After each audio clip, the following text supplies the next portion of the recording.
Саламатсыздар. Қалайсыздар? Келіңіздер. Рұқсат па кіруге? Әпке.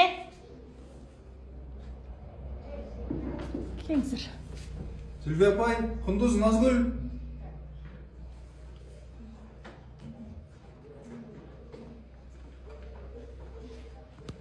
Қалайсыңдар қыздар? Саламатсыздар ма? Қалайсыз? Өткен мерекелеріңіз құтты болсын. Өздеріңізде. Кел. Келіңіздер. Қалайсың Құндыз? Маған қараш. Денсаулығың қалай? Жақсы ма бәрі? Ауырып жүрген жоқсың ба? Назгүл, сен қалайсың? Жақсы ма? Зүлфия апай, саламатсыз ба? Кіруге рұқсат па? Бәрі дұрыс қой. Жалғыз келген жоқпын. Сан жаңылыздан келдім. Сәке амандасыңызшы. Құндыз, Сан жаңылыздан сағындыңдар ма?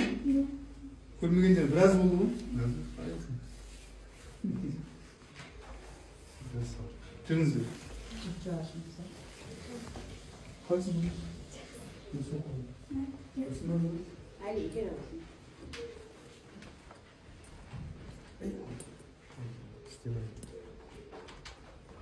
Сәке жоғары шықыңызшы. Көрсем мен де кіріп көр. Даусын жайлап қойып. Алып жағашыңызды. Ауыз ашып қойыңыздар. Ауыз ашып қойдық, иә, жолға. Қайға отырасың? Мына жаққа отырайын ба мен? Отырамын.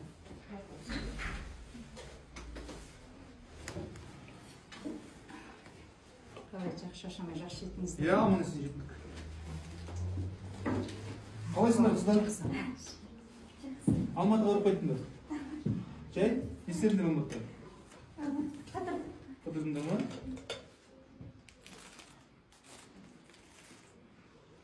Қайда қыдырдыңдар? Қай жерге бардыңдар? Барып үлгермеді ғой. Жат жолдан қайттым. Мәрім қолға қарай шығып барады.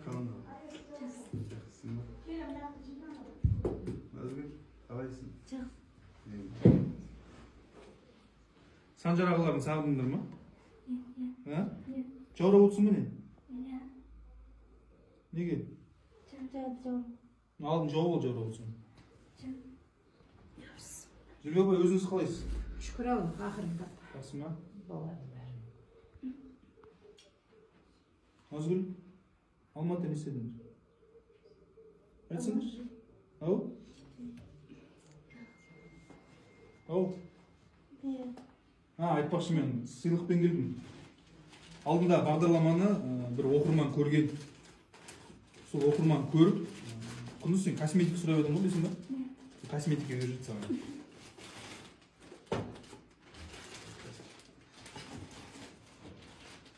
Ол оқырманға атын айтпауды өтінді, аманатта қиянат болмасын, міне косметикаңызды табыстап жатырмыз.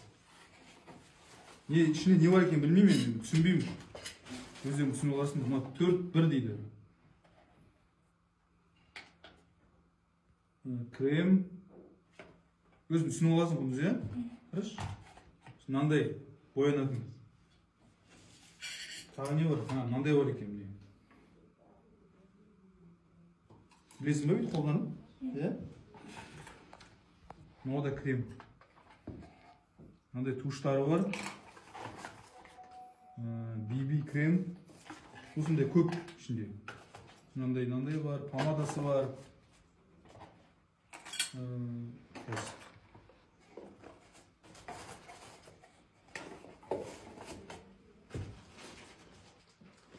Назгүл, турасын сондай сізге де міне. Не айтамыз? Қыздар. Құндыз, не айтамыз? Әке қойып қойайын ба, әзірге. Одан кейін очки бер жер. Ұйқың келіп отыр ма? Мынау міне Құндыз саған. Тап қойшы.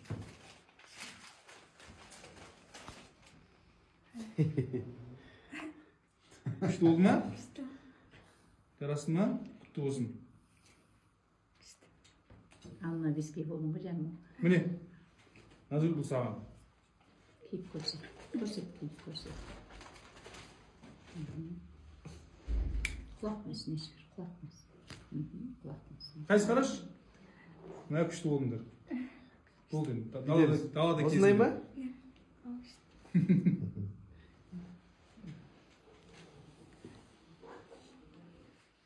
Жасмин. Çaylarını da keşif alamıyor.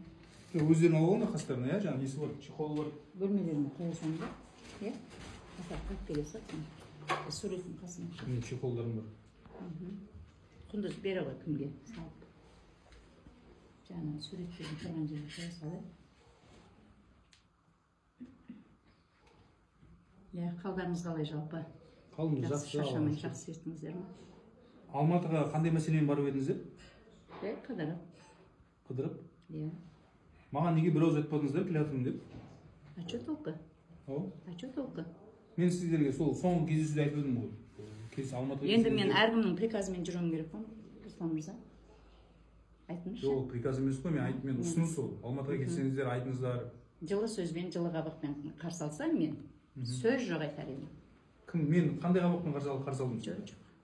Мен жас бала емес. Сіз Алматыға келген жоқсыз ғой, сіз қарсы алатындай, мен білген жоқпын ғой. Құндыз, денсаулығың қалай? Жақсы. Алдында видеодан көрдім ауырып жатқанын. Нормально болдың ба? Иә. Жазылдың ба? Жазыр. Санжар мырза, сол ауру туралы айтыңызшы, ол не болды? Біз не көрдік? Ол судорог емес негізі. Это ступор, кататонический ступор. Оның тілі кетіп қалмайды. Сіз ол басында көрген шығарсыз, сол состояниені бір рет болды ғой, біз ең алғаш келген кезде. Біз сізге өтініш білдіріп, сізді алдырдық есіңізде ме? Сіз біз жатқыза алмадық. Өйткені сіз заңды опекун болдыңыз, сіздің рұқсатыңыз болды, ступор. Жоқ, кеңірек айтыңызшы, не ол ступор деген? Елдер эпилепсия, судорог, тілі кетіп қалады деп жатыр. Рас па онда? Жоқ, бұл тілде кетпейді, эпилепсияда болмайды. Бұл о баста қазіргі законның диагнозы тұр ғой, білесіз ғой. Сол диагноздың 4 түрі бар. Гипофренический бар, кататонический бар, параноидный бар, сосын простая форма деген 4-ші түрі бар. Именно бұл қызда кататониялық түрі бар. Егер біз дәрі-дәрмектерді дер кезінде бермесек, сезонға байланысты асқыну береді. Егер дәрілерін дер кезінде ішіп жүрсе, бұл балада ондай болмайды, мүлде. Сондықтан да есін регулярны дәрілерін қабылдап жүргенде оған жеткізбеуге болатын. Мүмкін сіз ол дәрілерді бермеген шығарсыз. Бергенде шығарсыз. Бір айып етіңізші, сол жөнінде сіздер назначение жасадыңыздар ма? Осының басы туралы түсірдіңіздер ма? Басында ештеңе болмайды. Басында ештеңе жоқ, оны түсіру керек қой. Негізіші, оны басын бұлар кезінде психологический, мысалы, удар алған бастарында, мысалы, таяқ жеген, дұрыс па? 17 жыл ешкім маңдайына сыймаған. Факт емес таяқ жеген. Қалай факті емес, біз экспертизадан өттік қой, біз барлық документ бар ғой. Компьютер МРТ бойынша ондай өзгеріс бола бермейді. Біздің диагноздарда основном ол наследственный. Енді мен сізге, мен олардың тарихын зерттеген жоқпын. Мен өзімнің жоспарым бойынша бұның анасында да бар, әкесінде де болған. Өйткені анасында болған кезде... Анасында туберкулез болған. Туберкулездан қайтыс болған ғой? Жоқ, туберкулез бер Омышпен отсталый тоже болған. Ол туберкулездің последствиясы емес, бұл Бір отсталый. не... Үстіне куртка ма, білесі тонып отыр, ә? Киіваш па? Бар, киімді алып бер. Бөлменен алып келші бар, куртка ма, білмесе бересеш бар. Бізде андай ата-аналар бар. Баласында Без осындай рукавканы әкелесеш, Назгүл. сәл ауытқу байқаса, өзіне теңін іздейді. Өзіне теңін іздеп, әйтеуір тұрмыс құрып кетсе екен. Атысталыс болған. Теңі кім? Әкесі. Сөйтіп екеуін, бұлардың әкесінің шешелері екеуін қосып, бұлардың жауапкершілігімен өмір сүрген. Ана әжелер дүниеден өткеннен кейін қараусыз қалады. Менің зерттеуім, түсінігім бойынша сосын қараусыз қалған. Но генетикадан келген ауруда МРТ көрсеткіштерінде ешқандай өзгерістер бола бермейді. Бірақ генетика тұқымда бар. Ол басында мен эфир келгенде де айтқанмын, кетер кезде де айттым. Сіздерде мамандар бар ма? Бұлар назардан тыс қалмау керек. Сосын бір нәрсе болса шошып қалмаңыздар дегенмін. Есіңізде ме? Эфирде шошып қалмаңыз. Сондықтан да біздер лично өзім осы кезге дейін тәрбиешісімен связда болып дәрілерін жазып беріп отырмын. Кейде азайтамыз, кейде көбейтеміз, сөйтіп Одан кейін бұда ондай өзгеріс болған жоқ. Менің мақсатым мына жерде біреуді кінәлау емес. Сіз маман емессіз. Сондықтан дәрігер ретінде мүмкін вы пропустили, бір жерде жіберіп қойған шығар, содан асқынып кеткен шығар. Но бізге өткені өтті. Болашағын дұрыс қарауымыз керек. Сіз біз бол. Мен сол үшін келдім. Мына жерде біреуді қарау үшін емес. Дұрыс, сіз айтып отырсыз ғой, сіз бір нәрсені қате жіберіп қойған шығарсыз. Мүмкін. Маған келген, мен не қате жіберуім керек? Мен білмеймін, дәрілерін дұрыс бермей қойған шығарсыз. Сіздер назначение беріп маған досконально выписка бердіңіз ба? Сіз баланы алдыңызда қашып кеттіңіз ғой. Қалай қашып кеттім? Алдарынан алып кеттім ғой, айналайын. Эфирден алып, қалай мен сол есіктің алдында мен? Бір сағат тұрдық қой біз. Бір-бірімізге дауыс көтермейікші. Мен сізге дауыс сіздің шанағыңыз. Жоқ, алдыңызда қашып кеттің деген қай сөзіңіз сенің? Сіз неге маған бір ауыз шықпайсыз? Мен не жоқ дәрігер болсам келдім ғой, отырдым ғой. Сіздің жауапкершілігіңізде ғой. Вот именно. Бұдан да ауырлармен жұмыс жасаймын мен дедім. Вот именно. Сосын маған сөз бермегеннен кейін мен біледі екен дедім де қойдым. Мен бермедім ба сөзді? Мына кісі емес пе жүргізіп жатқан? Дұрыс па, екеумізде болды ғой диалог. Иә. Сол кезде мен айтып жаттым. Мені сөзіңіз аузыңызда. Мен бүгін шығардым нені басында кәдімгідей жаңағы неде бар менде. Соны өткіздім. Қазір бізге назначение эпилепсия бұл балада бар. Біз аппаратта отырдық. Эпилепсия бар. Карбамазин бізге назначить етті. Карбамазепин ба? Карбамазин ба? Нормотиник.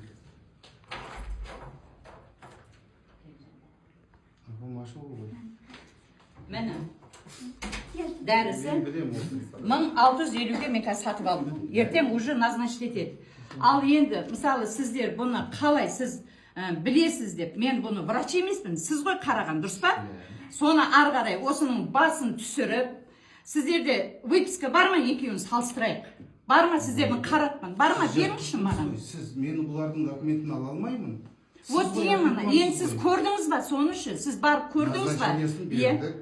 Мен ол назначение сіз алып, несінші, выпискасын алып қарадыңыз ба, врачпен бірге отырып, бар. Күнде сөйлесіп отырдым. Жоқ, сөйлесіп отырдыңыз, дұрыс. Ал енді бұған қандай диагноз қойды, соны выпискасын маған неге алып бермедіңіздер? Мен заңсыз, мен ала алмаймын ғой. Сіз ғана аласыз ғой. Мені сіздер жоғалтпадыңыздар, дұрыс па?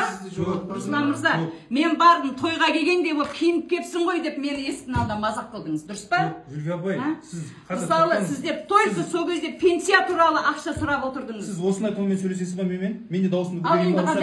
Рұқсат па? Рұқсат қалай сөйлесесіз рұқсат? Мен шаңырағымда любой адам қалай сөйлесіз? Менің оған арым жібермейді. Мен сізге үлкен басын үлкен адам ғой деп ескертіп келіп тұрмын. Алдында ескертпедіңіз деп маған бүкіл күллі елге сұхбат беріпсіз. Маған қанша рет Ильяс айтты. Зүлфия апа, пожалуйста, мен досым ғой ол. Ильясты бұл әңгімеге қоспаңыз. Сіз қосамын, неге қоспаймын? Ильяс бұл қыздарға ешкім емес. Вот именно. Енді сіз неге? Сіз кімсіз сонда? Сіз кімсіз? Мынадан бастайық. Бұл қыздар, мен сізге бір сұрақ қоямын, сұрағыма нақты жауап беріңіз. Бұл қыздар сіздерге қалай тап болды? Сіз арқылы келді. Міне, Ильяс бұл қыздарға кім? Ильястың көмегі көп болған. Көмегі, қазақ елінің көмегі көп, бірақ жауапкершілік сізде. Менде? Бір талшаш түссе, сіз жауап бересіз. Әрине жауап беремін. Сол үшін мен келіп отырмын. Ал жауапкер ретінде бұл екі қызды берген кім? Сізге берген кім? Үкімет. Асанбай ма? Үкімет беріп отыр. Үкімет беріп отқан жоқ. Маған опекунский совет, маған үкімет беріп. Сіздер әкеп бергеннен кейін біз қараңыз, үкімет, жарайды, үкімет пен екі қыздың арасын кім байланыстырды? Сіз? Міне, мен байланыстырдым. Ильяс емес, Мырқымбай, Сырқымбай емес. Сондықтан мен айтпай келсем де, айтып келсем де өзім құқығым бар. Және мен айтып келіп, айтпай келсіз, сонда кімсіз? Сіз қазір журналист та емессіз ғой, шынына келгенде. Қалай журналист емеспін?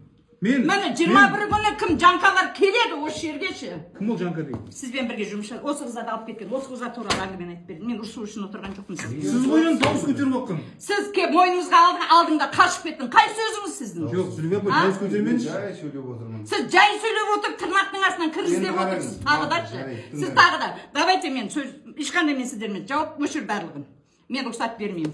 Мен қазір шақыратын жерді шақырамын да, өнен кейін мен до конца барып соттасуға дейін барамын. Мен уже шашадым сендерді. Сіз не үшін соттасасыз? Вот именно. Уақытында көреміз. Керек емес. Зүлфия апай, қараңыз. Мені не үшін сотқа беремін деп сендер сонша ызбайланып жатырсыңдар, а? Сіз қараңыз, мен сізге айтып берейін. Мен бармай қойдым да, түнгі сағат 1-2-де ана Нұрсұлуың шығады.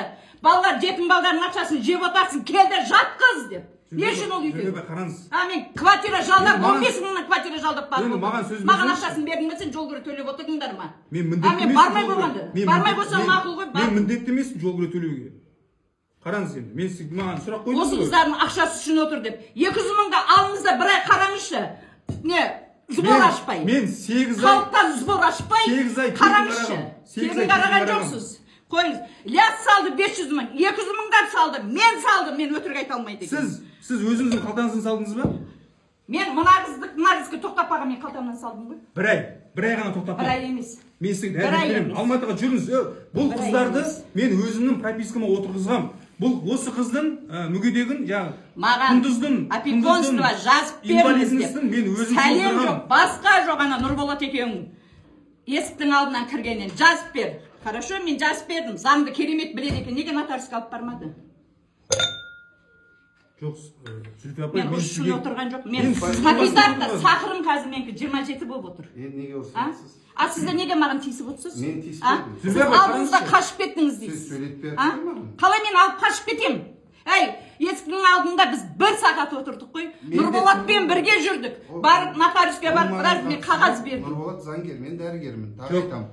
Мүмкін дәрі Мен- бердіңіз ба Беріңізші, дәрі? мағаншы нені? Дәрі бердіңіз ба жалпы бұл беріңізші. кісілерге? Жоқ, Мен қараңызшы. қалай беремін? Мен өйткені бәрін өткізбеймін. Зүлфия апай, қараңызшы. Мен енді алып жатырмын ғой. Зүлфия апай, Бәрін енді өткізіп жатырмын. Барлығын мен как положено өткізіп Жоқ, жатырмын. дұрыс, Мен дұрыс. содан кейін барып мен айтайыншы. өткізіп, Зүлфия апай, сабыр өткізіп мен сақтайыншы. сосын беремін. Мен Сабыр сақтайыншы. қазір келген дәріні бере бермеймін. Қалай сақтаймын мен? Зүлфия апай, Айтыңызшы. қараңызшы. Мен бір баламен отырған жоқ. Мен қаншама бала шағам бар. Зүлфия апай. Мен жалғыз анамын. Дұрыс. Зүлфия апай, қараңызшы. Болды, сабыр. Жібердіңіз ба ашуыңызды? Жоқ, қараңыздаршы. Мәлкім, Жасмин, мен енді әкеші дәрімді сақырдым. Әкеші мен. Жасмин.